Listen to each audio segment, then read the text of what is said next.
هغه فاسد او فاسد ډوله څیرې هم شته چې تر پزې پورې په فساد کې غرق دي. تاسې وګورئ که د افغانستان ملت ډیر خواروزار هم دی او دغه ټوپکمارانو، دغه د قوم ټیکادارانو، دغه د افغانستان د سیاست ټیکادارانو او یا هم معاملهګرو ته لاس ته ورغلی ده، خو سره د دې چې ډیر مظلوم ده د افغانستان د افغان ملت، بیا هم په خپلو سترګو باندې هر څه ویني نه ړوند ده او نه کوڼ ده. د اشخاصو ترمنځ هم تفکیک کولی شي او د هر سیاسي څیرې او موقف لرونکي شخص ښې کړنې او بدې کړنې ټولې ورته معلومې دي. دغه اشخاص چې نن ورځې د افغانستان په ځینو اداراتو کې قراردادونه لکه د خپل کور ډوډۍ ګڼي او په خپل لاس کې نیولي دي، د افغانستان خلکو ته د شفافیت نارې وهي. همدغه چارواکي دي چې د افغانستان د دولت او د افغانستان د خلکو ترمنځ فاصله زیاتوي ورځ په ورځ، او دغه واټن هم چې هر وخت پیدا شوی دی همدغه د چارواکو د لاسه. مقررې په واسطو او پانډیوالیو روانې دي، هم په وزارتخانو کې تر ارګه پورې.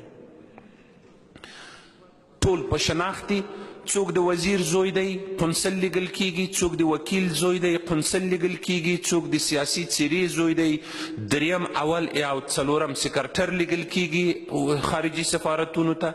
تاسې لاړ شئ واشنګټن ته، تاسې لاړ شئ لندن ته، تاسې اروپایي هیوادونو ته، په دې ټولو سفارتونو کې به چې د چا نه پوښتنه کوي چې ستا پلار یا ورور څه کاره دي، د یو لوړپوړي چارواکي نوم به درته اخلي. لکه څنګه چې د افغانستان جمهور رئیس د کمپاین په وخت کې شعار ورکاوه چې تغییرات به راولي. کم تغییرات؟ آیا تر اوسه پورې د وکړی شول چې حد اقل د دغه زورواکو ورونو زامنو ته لاس وروړي او لس کاله په دې پوستونو باندې چې دوی مقرر دي او کار کوي په مختلفو هیوادونو کې، دوی د خپلو چوکیو لرې کړي؟ همدا ډول دلته په داخل د افغانستان کې ټول معاملهګر راځي او د معاملې په نتیجه کې یا وزیر یا والی او یا هم معین مقرریږي.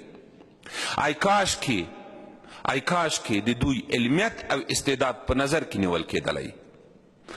زما هیله امید دا ده د ولسي جرګې د وکیل صاحبانو څخه زموږ او ستاسې که آخر کال وي او یو کال وروسته یا 10 میاشتې وروسته د انتخاباتو په طرف باندې ځو، هیله امید مې دا ده هغه هیلې او امیدونه چې د افغانستان خلک زموږ څخه لري، حد اقل یو 20% موږ او تاسې مثبت ځواب د دوی هیلو امیدونو ته ووایو او د ټولو فاسدو وزیرانو په مقابل کې ودرېږو تر څو یې سلب اعتماد کړو. مننه.